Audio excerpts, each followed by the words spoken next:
Andrew Bard again, the urban chicken man of Southeast Missouri. We are going to take the chickens outside, or at least most of them we're going to take outside. And that way they can start living their life outside. And let's be honest, to get this damn smell out of my house. One of the girls is not grown enough. She got stunted a bit because she had coccidiosis, parasitic infection. So she has not gotten her full first feathers yet. But I wanted to show you first what they look like. So you can see this girl here, who's not happy to be held.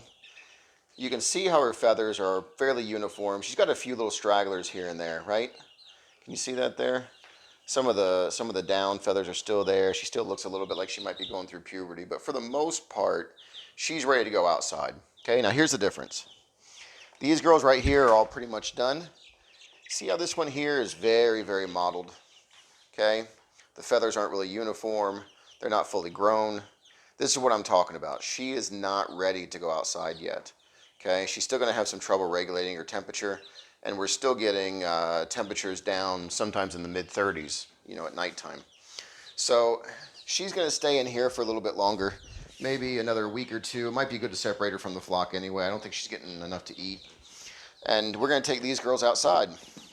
So let's go ahead and take them out.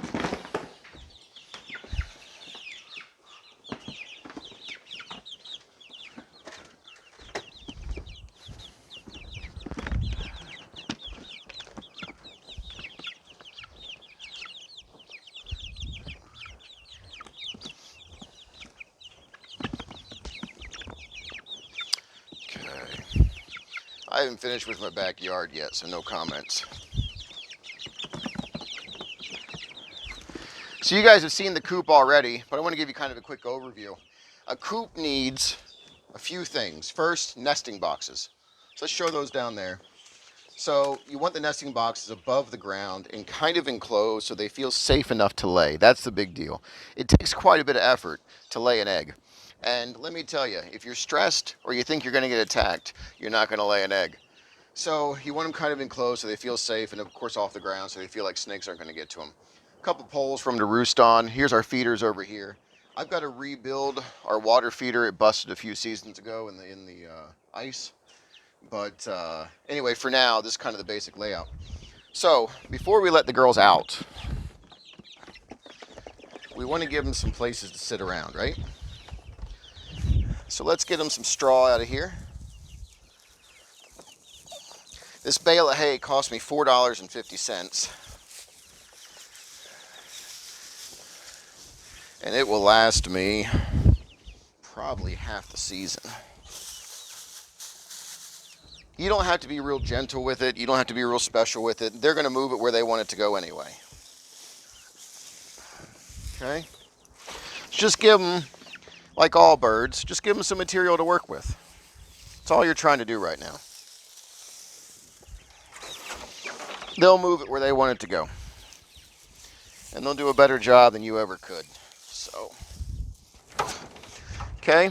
They'll spread a lot of this out themselves too. We'll leave that hay here. One thing we are going to do is, I don't normally use this except for the very first time I put the birds out. We are going to use the infrared heater. So we'll go ahead and turn that on. Get that plugged in.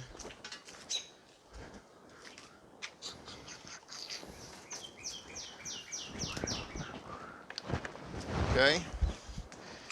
Now, I only use that the first season when they first get their very first feathers. Okay. Outside of that, the bro science is you really don't want to use it too much for them because they need to develop their own immune system and get used to the cold on their own. But again, first feathers. Now, the big kicker on that, you don't want to use food grade heating lamps. Food grade heating lamps have a Teflon coating around them that can actually give off fumes that can damage birds. Now, I don't know if they damage chickens specifically, but I know they damage birds because my aunt raises birds down in Florida, so she was telling me about that. You just want to use a standard heating lamp, not food grade. We'll have a link to it in the description below. Anyway, so here we go with the girls. Come on now. Welcome to your new home, ladies. There you go. While they're doing that, I'm going to grab their food and water.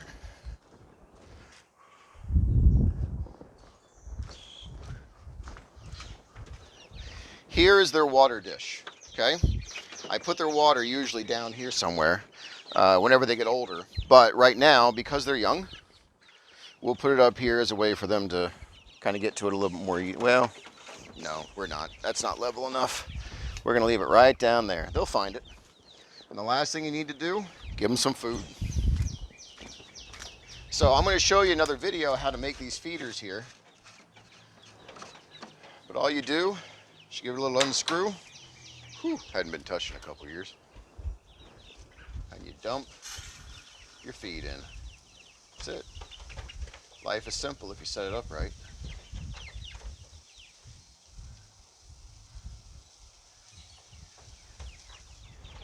Okay. Now you go, okay, well, how will they know it's there? Good question. Glad I asked that of myself, so I can show you. The feed comes out the bottom. That's why it's called a gravity feeder. Okay? And if you don't want to worry about the girls naturally finding it on their own, which they will, just gotta give them a little time to explore. You can take a couple of them and just stick it down there. Just let them get a smell, that's all. And they'll naturally go over there as they start realizing that there's food that direction. Okay, well, that's it. We're done. Girls are ready to go, and now you just got to make sure they're fed and watered every day and make sure they got hay, and that's about it. Yeah, believe it or not, I'm not that good at talking about myself, so I forgot to say like, subscribe, click the QR code down in the bottom right-hand corner. If you want to join us on Facebook, if you have questions you want to send me. So anyway, we're just here to help, man. We're just trying to get the chickens out there and help people who want to raise them in town and learn how to do it safely and properly. So I'm going to go, now that I've handled the chickens, I'm going to go wash my hands, and you guys have a good day.